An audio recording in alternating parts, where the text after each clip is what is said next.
안녕하십니까. 서초동 사람권 최한결의 변호사입니다. 영재법률 팀장입니다. 네, 제가 얼마 전에 그 정부 TV죠. KTV에서 이제 영상을 몇 번 찍었는데 거기서 이제 이혼과 관련된 내용을 좀 찍자 그래가지고 이제 앵커님과 이제 대담하는 형식으로 몇 개를 찍었어요. 근데 그때 질문이 이제 저희 사건들과 좀 관련이 있는 것 같아가지고 한번 그대로 갖고 와봤습니다. 네.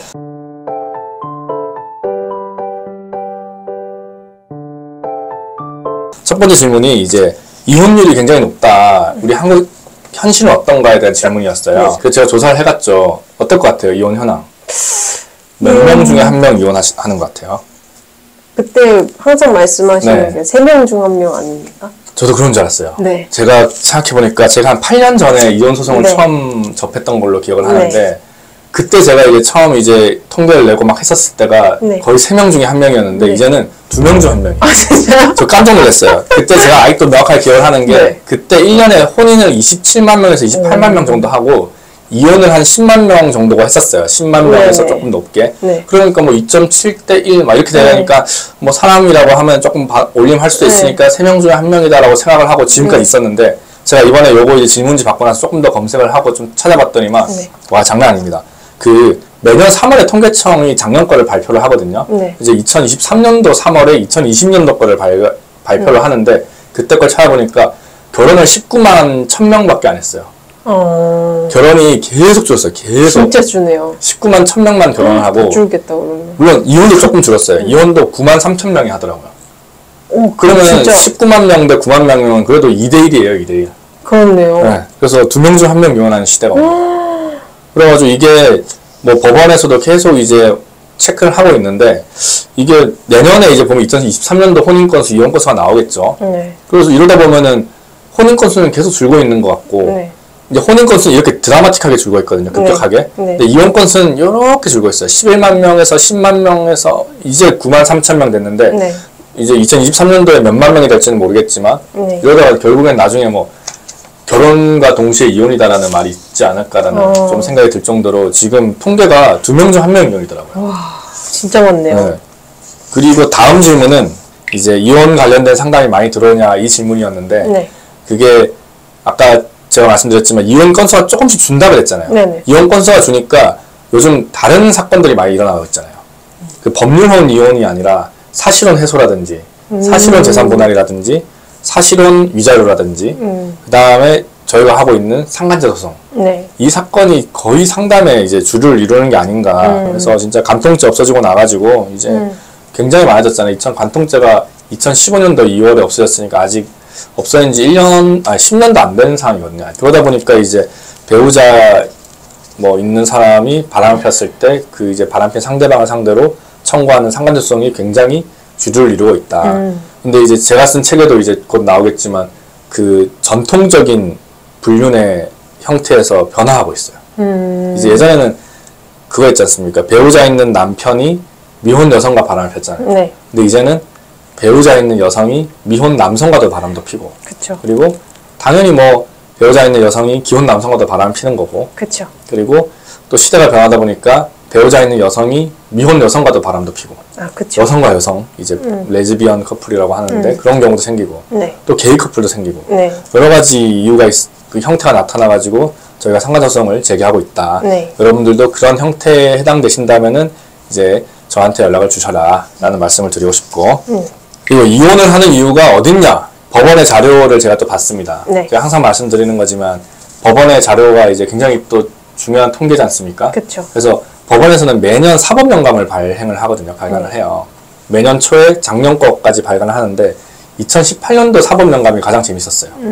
그 전 5개년 7, 6, 5, 4, 3 5개년에서 이혼의 원인을 분석을 했어요. 그랬더니만 가장 많은 게 저는 이제 배우자 외도인 줄 알았더니만 그게 아니라 성격 차이 43%. 그냥 성격 차이인 것 같아요. 근데 배우자가 너무 안 맞다. 그게 43%고 그 다음에 기타 문제 28, 그 다음에 경제 문제 10.1%.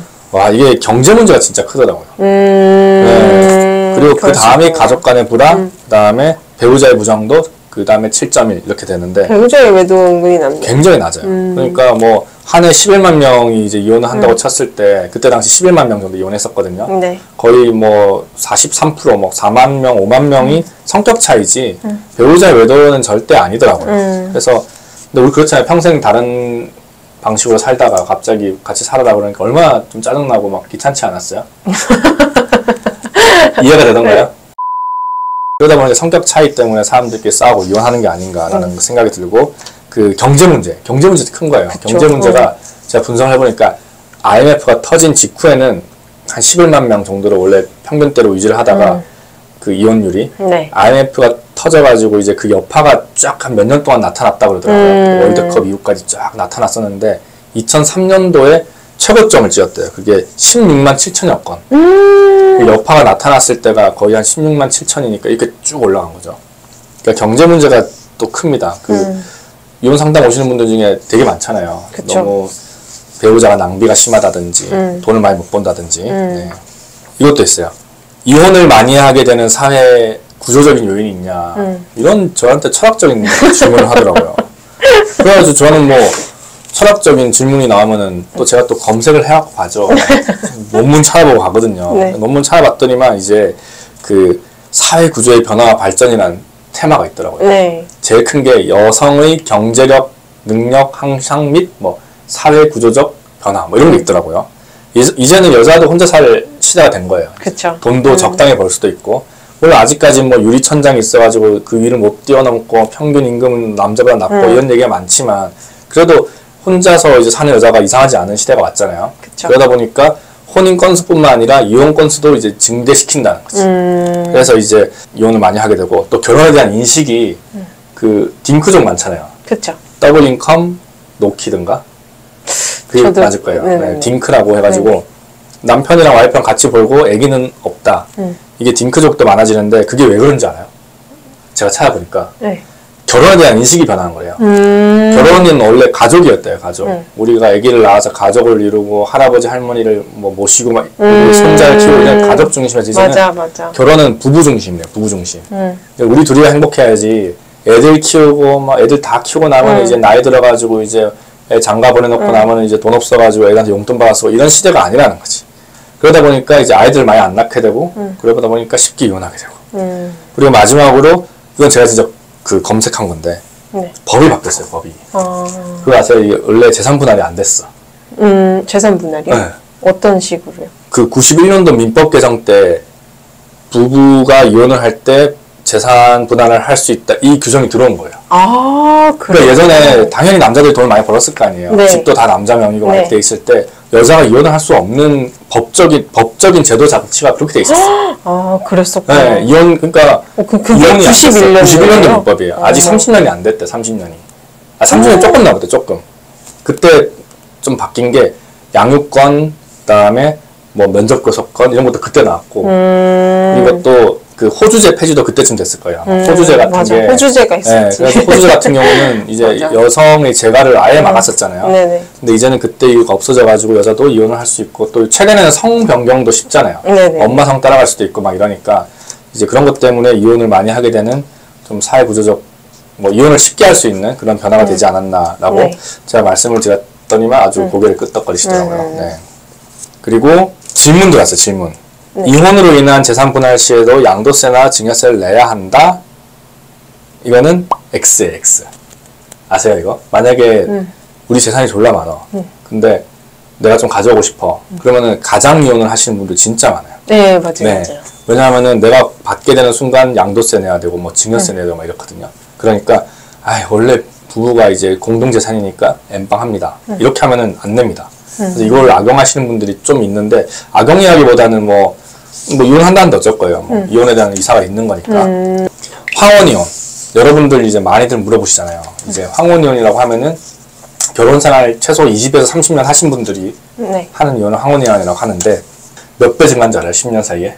얼마나 증가했어요? 2배. 이게 10년 사이에? 네, 30년 이상 사신 분들을 이렇게 모았는데 네. 2011년에는 7,900쌍이다가 이제 10년 뒤는 17,900쌍. 그리고 그 이유는 뭐냐? 아까 말씀드린 이제 여성의 경제적 자립 능력이 됐다는 거. 네. 재산 분할이 되니까 이제 우리 한 30년 같이 살면은 모아놓은 재산이 있을 거 아닙니까? 서울집 하나 팔면 한 뭐 12억 나온다. 그러면 6억씩 나눠 가지는 거예요. 또 자녀들도 예전에는 이제 가족 중심이라서 아버지 절대 이혼은 안 됩니다. 제가 꼴이 뭐가 됩니까? 하더라도 이제는 부부 중심이니까 아버지 어머니 그냥 뭐 행복을 찾아서 떠나십시오 라고 하는 거예요. 그래서 쉽게 이혼이 되고 재산 분할도 해서 나눠 가지고 그러면 이제 아껴 쓰면은 이제 평생 동안 그 돈 쓰고 사는 거죠. 연금 받고. 그리고 또 하나 있어요. 뭔가 봤더니 연금 분할 제도. 연금 분할 제도가 여러분들도 아셔야 될 게 이제 배우자랑 이혼을 할 때 나중에 연금 수급권이 됐을 때 그때도 청구해서 받을 수가 있어요. 근데 이제 예전에는 안 됐다가 이제는 연금 분할할 수 있거든요. 그럼 뭐 200만 원 나온다, 100만 원 나온다, 50만 원씩 나눠 가지는 거예요. 그리고 최근에 2016년도에는 공무원 연금도 뭐 사학연금도 분할하게끔 바뀌었어요, 법이. 그리고 절대 건들면 안 되는 군인연금도 바뀌었어요. 그쵸. 군인연금도 다 분할해서 받거든요. 여러분들 중에서 이제 뭐 항원이원 하시고 싶다 이런 분들은 언제든지 저한테 연락을 주셔야 될 것 같고 아 맞아 이거 부부 상담제도 이용하라 그거 아세요 그거? 그 부부 상담 제도를 이게 있어요. 만약에 사실 법원에서는 이혼을 권장하지 않거든요. 네. 저도 마찬가지예요. 저도 변호사 뭐 돈 벌고 하니까 좋으니까 이혼하라라고 막 부추길 수도 있는데 제가 봤을 때 아 이거는 이혼 안 하셔도 될 것 같은데라고 돌려보낸 사람 굉장히 많잖아요. 그런 분들이 또 물론 또 이상한 데 가가지고 또 꼬드겨가지고 이혼하시고 그러시던데 저는 웬만해서 권장을 안 하거든요. 근데 그런 분들이 하실 게 이혼 조정 신청을 하면서 법원에서 그 뭐라 그러냐 그거 할 수 있어요. 부부 상담. 그러면 그거 굉장히 세이브 되거든요. 한 번 할 때 20만 원, 30만 원인데 이제 뭐 한 번 받아가지고 한 10번 받으면은 이제 정부 돈으로 우리 와이프랑 나랑 뭐 좀 기분이 좋아질 수도 있고 관계가 좋아질 수도 있으니까 그거 꼭 받아보라고 그때 말씀드렸고 그 법원에 가기 싫고 이혼하고 싶다 하시는 분들 그런 분들은 무조건 변호사 선임해서 조정 이혼하면은 된다. 뭐 양육권 다 협의돼 있고 재산분할 다 협의돼 있고 다 협의돼 있는 사람들 있잖아요. 그런 사람들은 그냥 변호사만 딱 선임을 해가지고 변호사만 보내면 돼요. 예전에 왜 송중기랑 송유교도 그렇게 이혼했잖아요. 네. 조정이혼으로 변호사들만 가서 이혼했거든요. 그리고 과거 양육비. 과거 양육비 못 받으신 분들 많거든요. 그리고 지금도 와이프 또는 배우자로부터 양육비를 받고 있는 사람이 이혼 과정에서 30%밖에 안 된대요. 이혼할 때는 뭐 주겠다 하다가 나중에는 흐지부지 된대요. 그게. 심각하네. 네, 그리고 또 갑자기 이제 내가 뭐 와이프가 나한테 양육비 준다고 했어. 아니면 또 전 남편이 준다고 했는데 전화를 해보니까 갑자기 그 병에 걸렸을 수도 있잖아요. 또 진짜 정상적이지 않은 사람도 있을 수도 있고 그러다 보니까 이게 양육비를 못 받는 사람들이 많은데 이거 과거 양육비 다 청구할 수도 있고 또 장래 양육비도 청구할 수 있으니까 여러분들 중에서도 이제 그 꼭 뭐 이혼과 관련해가지고 우리 배우자가 바람났다 뭐 이런 게 있다 그러면은 언제든지 저한테 연락 주셔가지고 사건을 진행하면 좋을 것 같아요. 네. 제가 이렇게 KTV에서 이렇게 하고 나니까 앵커님이 그러시더라고요. 아, 좀 시간을 좀 더 해가지고 이런 것 좀 강의 좀 들었으면 좋겠는데 이런 말씀을 하시더라고요. 그래서 기회 있으면 다음에 또 가가지고 하려고 지금 준비하고 있습니다. 네. 여러분 이게 그 KTV에서 잘 사는 법이라고 해가지고 하고 있는 특집 어떤 기획 방송인데 여러분들 제가 거기에 나온다는 거 꼭 유념하시고 유튜브 게시물에 항상 맞아요. 유튜브 게시물에 있으니까 있으니까 한번 보시면 될 것 같고 여러분들도 이런 이제 법적인 어떤 뭐라 그러냐 도움이 필요하시면 언제든지 저희한테 연락을 주시면 감사하겠습니다. 지금까지 서초동산학군 최한길 변호사였습니다. 명재범위원 팀장이었습니다. 감사합니다.